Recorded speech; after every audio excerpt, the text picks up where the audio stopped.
Now, when we talk about the issues in the black community, we have got to get into the issues between black men and black women because the first influence that all of us have is in our family, in our homes. And if we are growing up in homes with single parents and broken homes and dysfunctional families, then that plays a big part of the way we think. That plays a huge role in the psyche that we have. Now, we hear all of these statistics about how black people are having children out of wedlock, 72% single mother rate in the black community. But first, we have to watch these statistics as well because it just means that you're not married. If you're not married, you're a single mother. It doesn't take into account some people just don't get married because they don't agree with marriage or religion or just the social construct, or they don't want the state involved in their business, or whatever personal beliefs that they may have, and they're just against marriage. And on the other hand, you have married couples where the father rapes a 12-year-old daughter for years and is finally caught, and the mother pleads for the father to come home to be a stable support system for his boys, and the court allows that. A Montana district judge is under fire for a sentence that some believe doesn't match the crime. Judge John McKeon handed down a 30-year suspended sentence to a man who was found guilty of repeatedly raping his 12-year-old daughter. Martin Blake will serve a 60-day jail sentence plus probation as his punishment. Counting time already served, the eastern Montana man could spend a total of 43 days in jail. In the wake of his controversial decision, more than 40,000 people have signed a Change.org petition calling for the impeachment of Judge McKeon. The petition says in part, quote, "The victim only had the justice system on her side, and it failed her. Judge McKeon failed her. It is time to start punishing the judges who let these monsters walk our streets." McKeon, who is retiring next month after 22 years as a state judge, is defending his decision. He said that the psychological evaluation of Blake found that he could safely be treated and be supervised in the community. McKeon also noted that the support of the man's family played a role in his decision. The victim's mother and grandmother wrote letters on Blake's behalf, asking that he not be sentenced to prison. One person wrote that he was a good father for 12 years, and another said he was not a monster, but a man who made a mistake. Nobody spoke on behalf of the 12-year-old girl during the sentencing hearing. Me, I would personally rather have the healthy relationship married or unmarried because 50% of all marriages end in divorce. So there is a large demographic of somewhere out here of people who is single parents as well. While we're all pointing fingers at the black community, you really need to start paying attention to your own communities because yours will be at 70-some% very soon. And when I talk about this, I don't mean to make it a black issue. It is very much so an Americanized issue. The rates of single motherhood is rising amongst all groups of people, not just blacks. It just hit us first. And today, American men are saying, yo, fuck marriage because they're scared to death of family court. They seen so many other men get destroyed by family court. And, well, a lot of women say, well, you don't have anything. Well, that means you can't even defend yourself if you have to go to court. So a lot of people, a lot of men of all races is avoiding that whole situation. So again, we can't just say it's the black community who are having kids out of wedlock. But the fact that as black people, my brothers and sisters, we are in a situation where we cannot afford to have this breakdown of our family. We had a strong family structure and still suffer from heavy racism.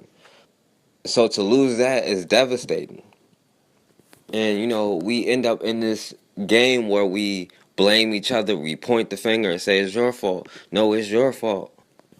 And when the American government starved black people out of jobs, starved them out economically as a whole, they came to black people and said, well, hey, we will give the women and children a place to stay, we'll give them food, we'll give them health care. But you kick the man out of the fucking house. I bet not see a man anywhere near this establishment, or you're done.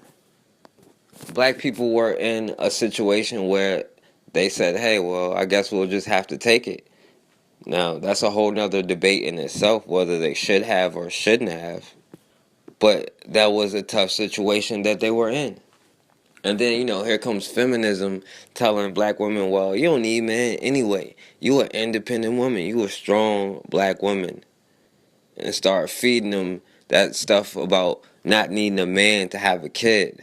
You need a man to have a kid. I wouldn't be so arrogant as to say I don't need a woman to have a kid. I know I need a mother for my child, just like my child would need a father. And women bought into that whole feminist mindset coming off of the welfare state. And the irony is, before the welfare state, we had the lowest rate of single parents. After it, we had the highest. The day before the welfare state came into existence, we had the most families. We were married the most, had the strongest core. And they passed this initiative. And now look, what happened? And a lot of men do blame women because, well, let me say this. It's no getting around it. Not only did nature give women the power of reproduction, the laws of this country that we live in give women the power. As a man, you would tell me, hey, you don't want to have a baby, don't have sex, or get a vasectomy. Be a virgin or mutilate your penis. Those are the options that you give me.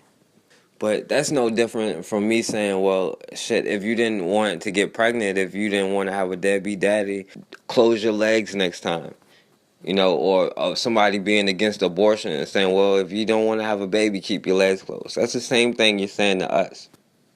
And when we do have sex, make sure you wear your condoms. And brothers, that's important. Always bring your own condoms. Always wear your condoms. Destroy your sperm. All right, the court systems have said you are responsible for every drop of sperm that leaves your body. If some girl finds some of your sperm on the damn sidewalk, she could pick it up, impregnate herself, and you would be liable for child support. Destroy your sperm. Tonight, Local 2 investigates how a Houston fertility clinic could make a man a father of twins, and he says all of this happened without his permission. So now the father has filed an unusual lawsuit saying that his girlfriend took sperm samples from their bedroom, and he never knew that she was using those samples to become pregnant after they'd broken up. Local 2 investigator Stephen Dean digs into how this happened. Actually, I couldn't believe it could be done. I was very, very devastated. A 36-year-old telecommunications manager, Joe Pressel, says he never thought of having a family, and his religion would never allow him to go to a fertility clinic.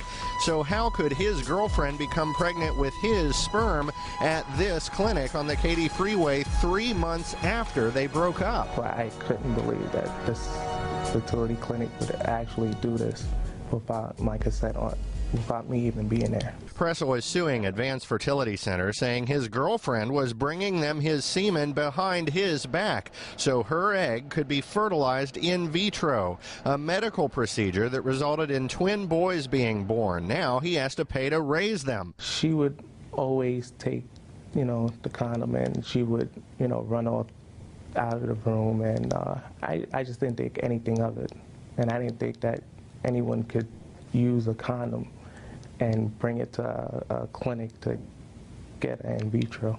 For a man, it's very terrifying, particularly if you're not planning to have a family. Any woman, I guess, could go and do this if they're in a relationship. Attorney Jason Gibson says the girlfriend went to court and won child support after blood tests proved the twins really do belong to Pressel. He's suing the fertility clinic and OmniMed Laboratories, where they admit the in vitro fertilization was a success for the twins. They say many men don't like visiting these clinics, so samples are sometimes delivered for these procedures. We do know that his insurance was billed for it, and we do know that his credit card was used to pay for the visit.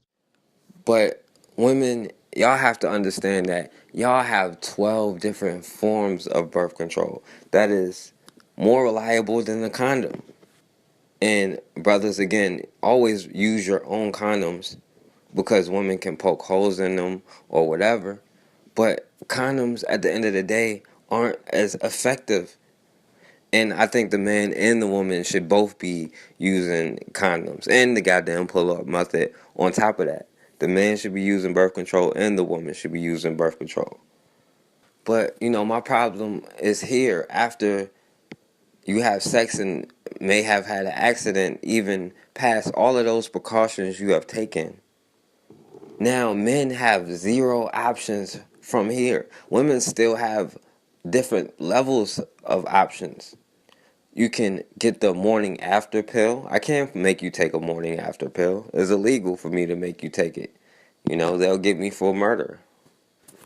If you do go ahead and get pregnant, but you don't want to carry through the pregnancy, you can say, well, hey, I'm going to get an abortion. Whether you believe is right or is wrong, you have that option available to you. Men have no such option available to them to get an abortion, a financial abortion or anything like that. We can just sign away our rights. You can't sign away the rights of a child. And, here's the double standard with that. If I get a girl pregnant and I want her to keep it, but she does not want to keep it, can I make her keep it? No. She can say, fuck you, nigga, I don't want to be a mom, and get an abortion. And I can't say or do anything about it. But if I get a girl pregnant and I don't want her to have it, but she does, it's nothing I can do about it. You're going to live up to your responsibilities. But both men and women need to take more precautions.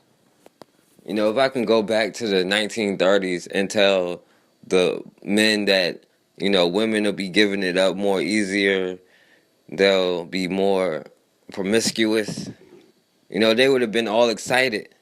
But it's not all it's cracked up to be.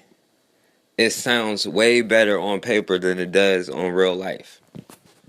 And, we need to understand that we have to have stable environments for our children.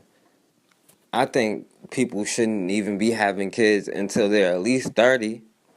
Just look at it like this. Say you start dating when you're 12 or 13. So from 12 or 13 to the age of 30, which is about 18 years, I'll say 20 years. You tried to date around and had all of the experience that you're going to have. And now that people are living to 80, 90 years old, from the age of 30 to the age of 90, 60 years, you're going to be with this one person. So that's 20 years compared to 60 years. It is no big rush. Take your time and pick the partner you want. And giving yourself time to have experience and to date various people, see the things you like, the things you don't like. Giving yourself time to develop a career, to get yourself stable and financially at a certain level, just to get that thought of what am I missing out of your head. This is for men and women. Women have this biological clock going off in their heads, which tell them by 30 they have to have a kid already. But at least the age of 28 to 30, I still say for you 30. And you need to be with somebody for at least 5 years, in my opinion. Just to experience what it's like to be with them through the highs and the lows. And you don't even have to just sit on your hands for that time. You can go travel, go have experiences, go through things that you can't do once you have kids. Because once you have them, they are now the main priority. You can't just go off and have trips and do things that you can't bring your kids along with you. There'll be plenty of time to do the stuff with your kids. And I believe you should be living together for at least 3 years. Because, you living together the first year, everything is great, I love living with you after the first year. After that second year, those little things that that person does, like it may be putting cup on the table with no coaster, or leaving their shoes in the floor or their socks in the floor, not washing their dishes. It could just be those little small things that kind of irritate you, but, you know, hey, I still love this person. By the third year, that shit is probably going to piss you off. After 3 years living together, you'll know if you be able to spend the next 18 to 20 years, to 25 years living with somebody in a healthy manner, because you have to have two healthy parents. That's the ideal circumstances, so that a kid knows how a man treats a woman and how a woman treats a man, and how they settle their arguments or disagreements like adults and talk about it. Because even when you have this married couple and they fight all the time, guess what? Your kid sees that and grows up to attract people who he's going to argue with all the time because he thinks it's normal.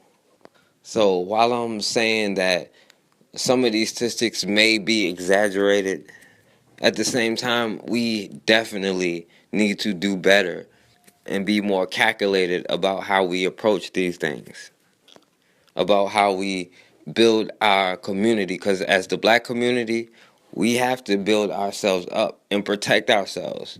And it starts with the family. It starts in the home. That's the first education the child gets. They are the people who determines how that child gets educated. And it starts there. So we have a lot of work to do. The secret of selling to the Negro is expressed in one word. That word is recognition. Now, there's nothing unusual about that. People want to be recognized. They need recognition. That's basic in all of us. But perhaps because he's had so little of it, the Negro needs even more. He needs to feel important and appreciated. This need is a very real and important one. It shows up even in many of the Negro's shopping habits. Anyone who sells or wants to sell to the Negro customer should know about some of these habits.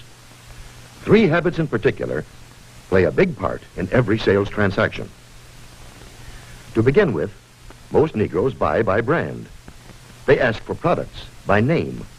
They're quick to turn down off-brands. Do you wonder why? Well, listen to what this customer is thinking. That last hat I bought just didn't hold up at all. You see, for a long time, the Negro has been sold a lot of shoddy, second-class merchandise. So now he asks for name brands in order to make sure he gets his money's worth. Buying by brand, that's the first important Negro buying habit. Now for the second. The Negro buys good quality merchandise. Symbols of quality and prestige are very important to the Negro customer. This woman, for example, is buying fine crystalware. But she is also buying the admiration and approval of her friends and relatives. Listen to her thoughts. My, isn't it beautiful? I can hardly wait to show it to Sally and Joan. It's a well-known fact that many Negro customers are influenced by the opinions of others. What their friends may think of a certain item often decides whether or not the sale is made. So remember, the Negro buys quality merchandise. That's the second important point.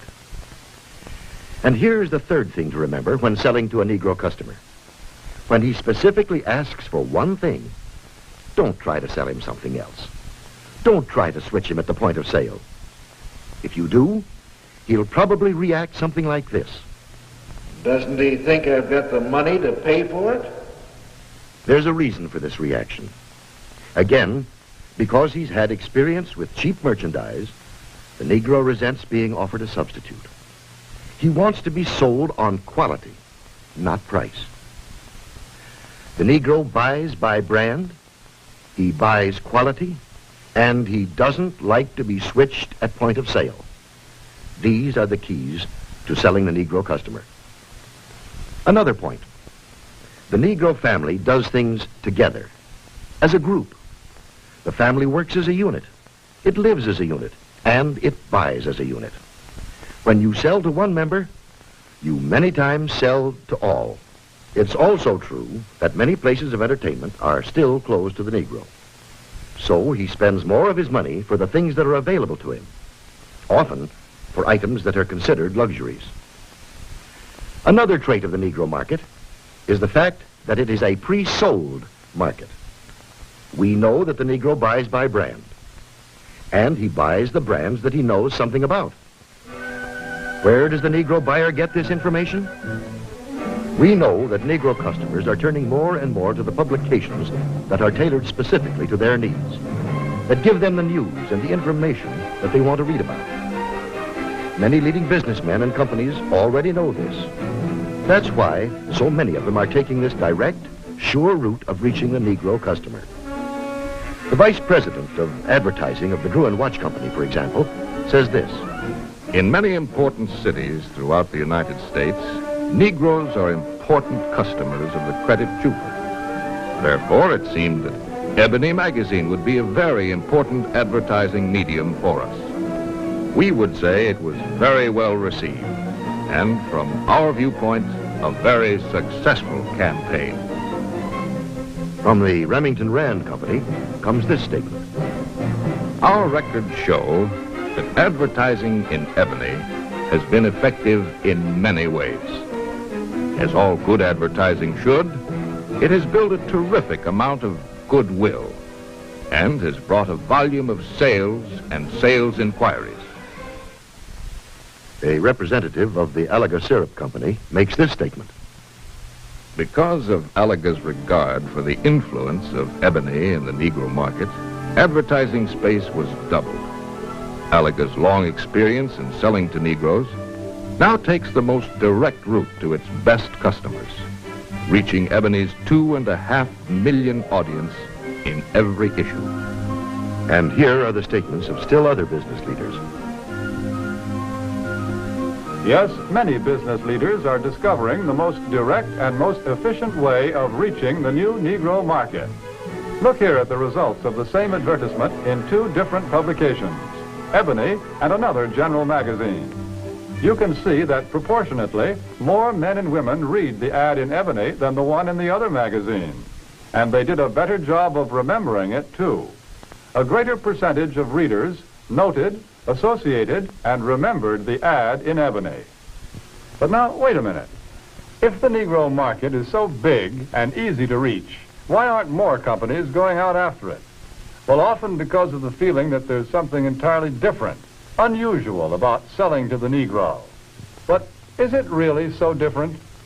What do salesmen say? The successful salesmen who do a good job of selling in Negro communities. How do you go about getting the order? How do I get the order? Well, to tell you the truth, I don't do anything. Anything different, that is. I've been calling on these accounts long enough to know that the Negro just wants to be treated like everybody else. No matter who you're calling on, a little friendliness and courtesy help a lot. But naturally, anybody resents being patronized or talked down to. So I usually call a man Mr. Brown, Mr. Smith, or Mr. whatever his name is, until he tells me to call him by his first name. And of course, I always stick to business. I stay away from talk about race or religion or politics. That goes for talk about Negro celebrities, too. You know, this business about what good prize fighters and singers the Negroes are. Who cares? When a guy's in business, no matter what color his skin is, he's interested in making a living, in making money. That's uppermost in his mind. I guess maybe what I'm saying is that I try to help any way I can. Sometimes with displays or ad materials, or an idea once in a while. The important thing is that if it helps push sales for the dealer, it helps push them for me, too. Handle the Negro account just like any of your others. Don't patronize. Stick to business. Get interested in the account. Pitch in and help any way you can. Sounds like pretty good sales advice. That's the secret of selling the Negro. Well, how about it? What do you think of this new market? It can open new outlets for you and for everybody who sells goods or services. It's still possible to get in on the ground floor when this market is just beginning to grow and to expand. The facts and the figures that we see here are just a small sample of what they promise to be next year and the years after that. Yes, here are men and women with money to spend, and they spend it for exactly the same things as you and I and everyone else.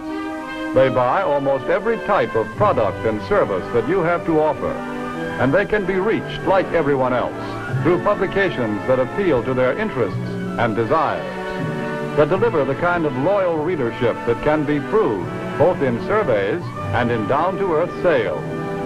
Here is a ready-made market waiting to be asked to buy.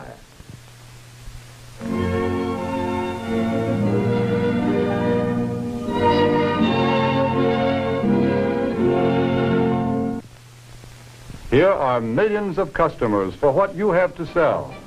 Customers with $15 billion to spend.